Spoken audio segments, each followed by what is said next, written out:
Take a look at these ants. They're pretty busy working around the clock trying to get things done in the quickest way possible. To do that, these little guys need to make choices that benefit their colony so they can have even more ants. The choices they make will lead to more food in the fastest and easiest way possible. Here's an example. I put 2 jars outside yesterday, one taller and the other shorter. Inside both jars, I put water and sugar. The amount of ants swarming the shorter jar was astounding. Efficiency. That's what they value. I'm going to demonstrate something now that works with almost every living organism. Look at this flight of stairs. Now look at this one. Imagine there's something you want at the top of both of them. Pick one flight to climb. The answer is ridiculously simple. The short one, obviously, because we're all about getting there faster. When we expand this idea into a plane larger than McDonald's at the top of some stairs, we get efficiency. Yes, efficiency. That's what everyone's talking about these days in cars, planes, production, and pretty much everything out and about in the world. Here's what I'm going to do now. I'm going to take this concept we see today and throw it back in time and see how it sticks. Back to the UK in the 1700s, let's say. Now think about the one thing that made our age so efficient. What phase did humans go through that gave us all this tech? Here's a hint.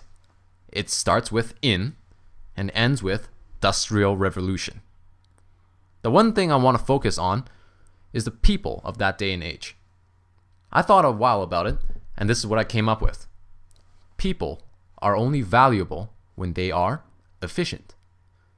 Back then, all those workers, namely the farmers that made up 75% of Britain's population, were about to be replaced by something they couldn't compete with.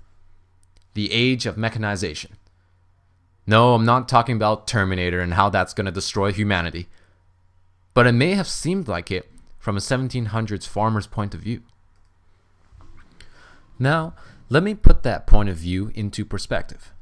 Imagine this. You're at work and a new guy walks in. He cracks his knuckles and begins to do 8 times the amount of work you do. Feeling a bit uncomfortable, you go and investigate a bit.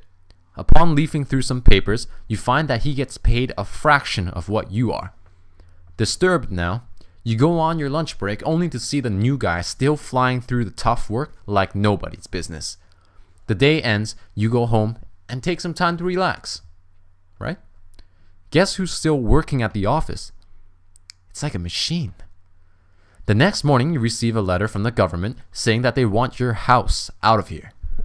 Reading on, you find that the reason behind this eviction to be the new guy wants more room to work in. They need a bigger office. Your house is good office space. It makes sense to them. Now, let's jump back to the 1700s. Bam!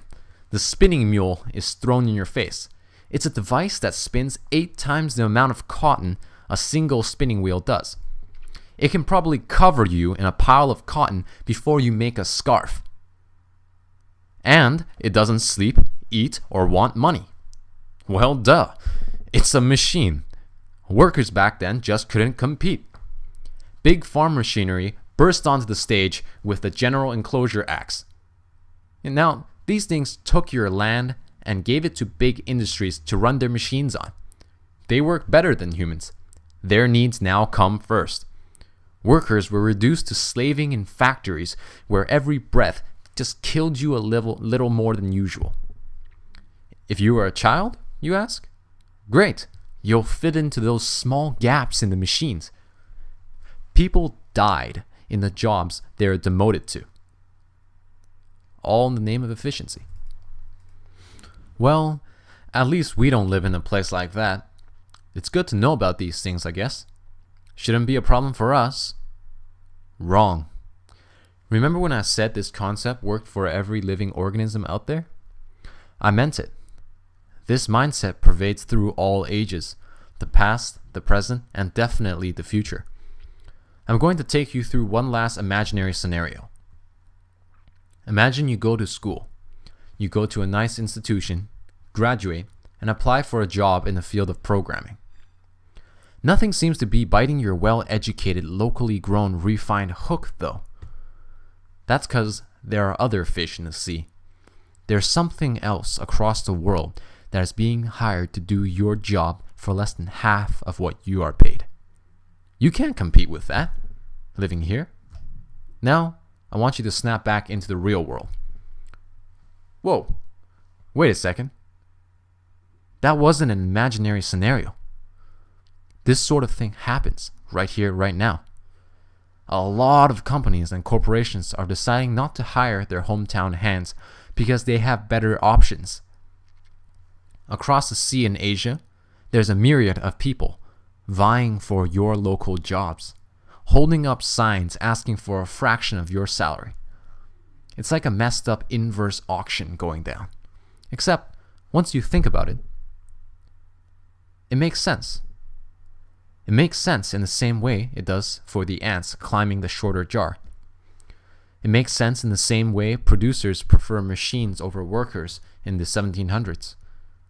It makes sense in the same way all of us like to climb that shorter flight of stairs. Sadly, it all makes sense. Same.